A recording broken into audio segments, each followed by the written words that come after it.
Welcome everyone to Lecture 5 for Chemistry 141. So today we're going to learn a little bit about the language of atoms and some of the values that we're looking at when we're talking about atoms. In the previous lecture we learned about atomic number, which of course we now know means the number of protons present in the nucleus of an atom. And another similar sounding term that we have is called the mass number. And we saw that atomic number is denoted as Z, and mass number is very frequently referred to as A. And the mass number is the number of protons plus the number of neutrons. So it's really the total number of particles present in the nucleus of that atom. So we can say that A is equal to the number of protons plus the number of neutrons. So number of P plus number of N. And when we have our atomic number and our mass number, we can figure out which element we have as well as which isotope we have. So we can write a full atomic symbol for that isotope, which actually gives us quite a bit of information about that atom. And so here we see our symbol there. We've got our regular elemental symbol there shown as X. We've got our mass number up top, and kind of a reverse superscript there on the left hand side, so that's our mass number, and then atomic number written down below with Z, so that tells us number of protons. We don't always see the number of protons written there. Sometimes you just see the mass number and the chemical symbol. Once you know the chemical symbol, the atomic number is a little bit redundant, and sometimes you see it and sometimes you don't.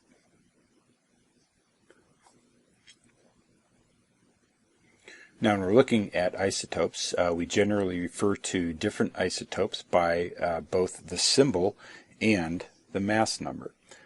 So we give our X, which is our elemental symbol, and then a dash, and then the value for the mass number. So as an example for that, you've heard me talk about carbon-12 in class, and so we would write that as C-12, which again we read or say as carbon-12. If you had a C-13, that would be carbon-13, etc. So here are just some examples here, different ways of writing our isotopes and some of their properties there. These are three different isotopes of neon, and we see that they're all neon, we're all Ne. We notice that they all have the exact same number of protons in the atomic symbol 10 there. And that's the same as the 10s that we see right here. The number of neutrons is different. We have 10 in neon 20, 11 in neon 21, and 12 in neon 22. And those sums, of course, if we say plus, plus, and plus, we get 10 plus 10 is 20, 10 plus 11 is 21, and 10 plus 12 is 22. And so we see that's where we get our different isotope values there. So neon 20, neon 21, neon 22. Notice also that one of them is in much more natural abundance. That's our neon 20 here. That's pretty common with most elements, is that one of the isotopes is present in nature at a much greater rate than the other isotopes. Not all elements are like that, but most of them do follow that trend.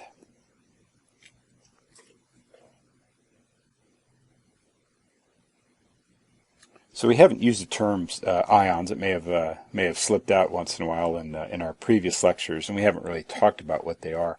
But ions and atoms are similar, however they are different. Okay, so an ion was an atom at one point, and then it has obtained a charge somehow, and that charge is either a positive charge or a negative charge. Now, if we look at the different charged particles on an atom, we have both protons and neutrons. So you could either gain or lose a proton, or gain or lose electrons. And it really doesn't make sense to gain or lose protons, because then all of a sudden our elements change. It's also very difficult to pull protons off or put them onto the nucleus of an atom. And so instead, the way ions are formed is by the loss or gain of electrons. So that's the only way our ions are going to be formed in this class, is by the loss or gain of electrons. Now, anytime electrons are lost, then you have more positive charges in the protons than you have in the electrons, and you end up with a positively charged ion. We call that a cation. And if you gain electrons, well, now you have more electrons than protons, and you end up with a net negative charge on that ion. And so we call those negative ions anions.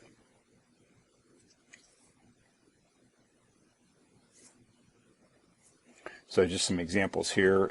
Lithium is an example of an element that tends to lose an electron. So if we wrote like a chemical reaction there, we'd show lithium turning into lithium plus an electron. So we have a balance in charge there. So we now have a lithium plus. Notice that we've written our little plus sign up here to indicate that we have a positive charge.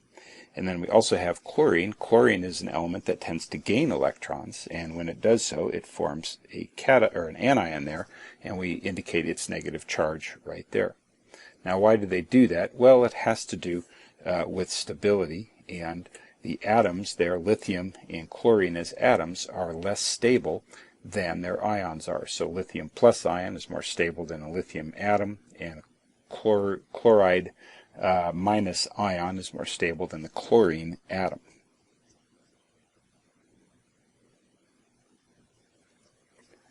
Now here's another term that we want to use when we're talking about atoms or ions. We're looking at back at isotopes here. When we look at the periodic table, we see that we have atomic masses with several digits on there. And how do we report the mass of an element if you have several different isotopes present, and all those isotopes have different masses? And so what we use to get the atomic mass is a weighted average of all the naturally occurring isotopes. And so a weighted average is something that takes into account the percentage present of each of the different isotopes. Chlorine is a pretty good example of how we calculate atomic mass that we see on the periodic table. So chlorine has two naturally occurring isotopes, chlorine 35 and chlorine 37. And we see chlorine 35 is present in quite a bit more percentage than chlorine 37. But we still have to take into account that heavier chlorine 37, because it makes up almost 25% of all naturally occurring chlorine.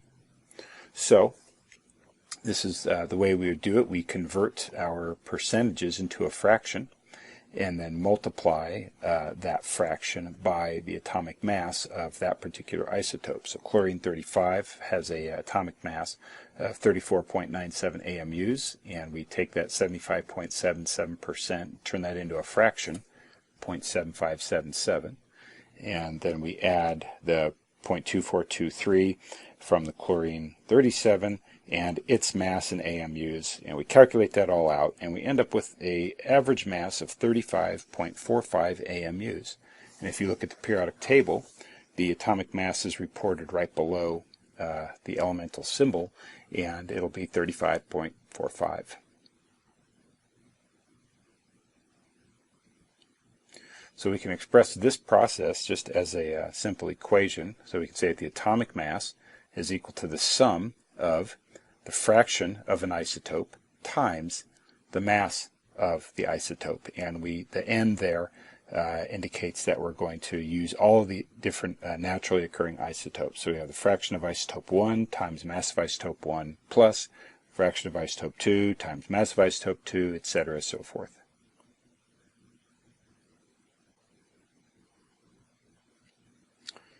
All right, well, let's talk a little bit about moles here. So anytime we're talking about atoms and reactions, a lot of times we use this term moles. It's actually a unit.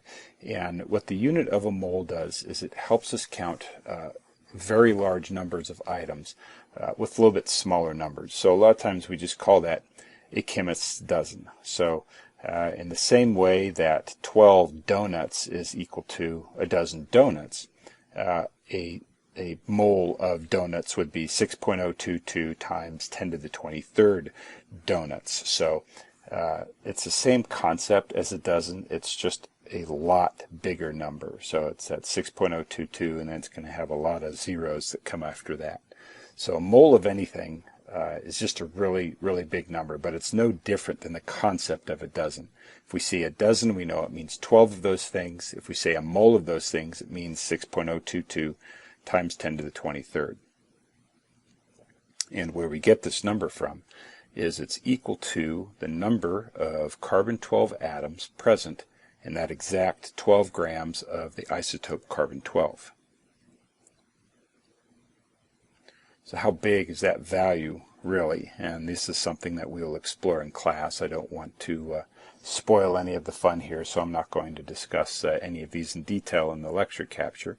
But we'll talk about a mole of M&Ms, a mole of donuts, a mole of basketballs, and who wants to be a millionaire? So how do we use this concept of moles? Well, what they really allow us to do is to more or less count the number of atoms and molecules through finding the mass of a sample. And if we have that 6.02 times 10 to the 23rd of anything, we have a mole of that material.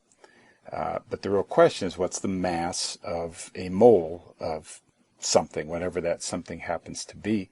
And in a way, that's just like asking, well, how much does a dozen of something weigh? And you can't answer that question. It depends on what that something is. A dozen grapes weighs different than a dozen watermelons. Even though you have the same number of those two fruits, obviously each piece of fruit is very different in size between a grape and a watermelon. So atoms are no different. Our different atoms of the different elements have different masses. And so a mole of each element is going to weigh a different amount. So what we really need to be able to do is we want to be able to convert between mass and amount. Now as we start to get into reactions later in the course, we write our reactions, and when we're writing them, they actually can be expressed in terms of either atoms or molecules reacting, or we can think of these in terms of moles reacting. And so we can get these numbers from the number of moles that we have in our reaction. The reason we can do that is because an element's mass of 1 mole of that material in grams, so if we want to express an element's mass in grams, then 1 mole of that material has a mass equal to 1 atom's mass of that element in AMUs. So we can get that information from the periodic table. We saw that 1 atom of carbon-12 weighs 12 AMUs, and what that would mean is that 1 mole of carbon-12 would weigh exactly 12 grams. Okay, so let's take a look at the periodic table at some of our elements here. So we will look at copper, we'll look at aluminum, and we'll look at helium. And again, we'll cover these through in class.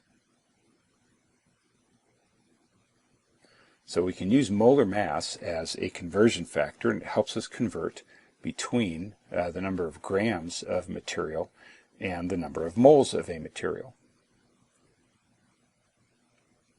So here's an example that we'll try to work out in class. We want to know the number of moles of copper in a 35.8 gram copper sheet.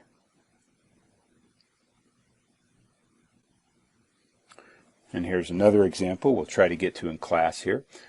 We want to find the mass in grams of 0.473 moles of titanium. So here we know the number of moles of titanium, and we want to figure out how many grams that's going to weigh.